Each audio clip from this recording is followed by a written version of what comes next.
আসসালামু আলাইকুম। Welcome to RCA. RCA তে আমরা নিয়মিত জিকে ইংলিশের কিছু শর্টকাট দিয়ে থাকি, যেগুলো দিয়ে আপনার ইম্পর্টেন্ট অনেক কিছু পড়া, আপনার কম্পিটিটিভ এক্সাম এবং চাকরি পরীক্ষায় অনেক ইম্পর্টেন্ট পড়াগুলা সহজে মনে রাখতে হেল্প করে। তারই ধারাবাহিকতায় আজকে শরৎচন্দ্র চট্টোপাধ্যায় শরৎ রচনাবলীগুলো আছে, এইগুলা পরীক্ষায় আসার জন্য খুবই ইম্পর্টেন্ট, খুব ইম্পর্টেন্ট। এবং এইটা আমরা চাইলে একটা লাইন দিয়ে সহজে মনে রাখতে পারি।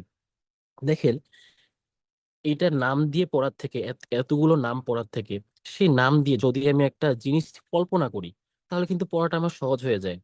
আমি এমনি মনে রাখতে পারি, দেবদাস ও শ্রীকান্ত দুই ভাই, তারা বসবাস করতো একটা পল্লী সমাজে।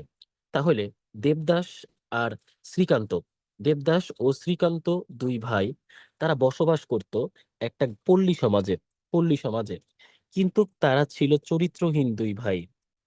বড় দিদি ছোট দিদি বিয়ে করে, কিন্তু দেনা পাওনা নিয়ে লাগে গৃহদাহ।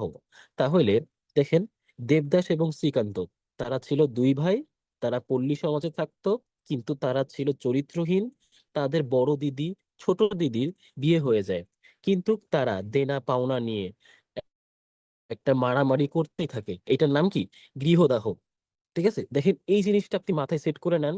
তাহলে দেবদাস ছিল, শ্রীকান্ত ছিল, তারা ছিল দুই ভাই। তাহলে দুই ভাই কই থাকতো? পল্লী সমাজে থাকতো।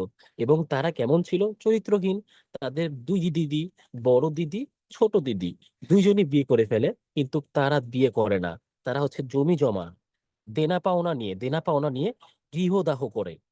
তাহলে আশা করি আমি এই একটা লাইন দিয়ে বা এই জিনিসটা মাথায় রাখলে আমার কিন্তু শরৎচন্দ্রর যে রচনাবলীগুলো আছে এটা মনে রাখতে পারবো। এবং এই একই রকম আরো অনেক টেকনিক আমরা ইনশাল্লাহ সামনে নিয়ে আসবো। তাহলে আপনার কোন জিনিসে কনফিউশন, কোন জিনিসটা আপনার মনে রাখতে কষ্ট হয়, আমাদেরকে কমেন্ট করে জানাবেন ইনশাল্লাহ।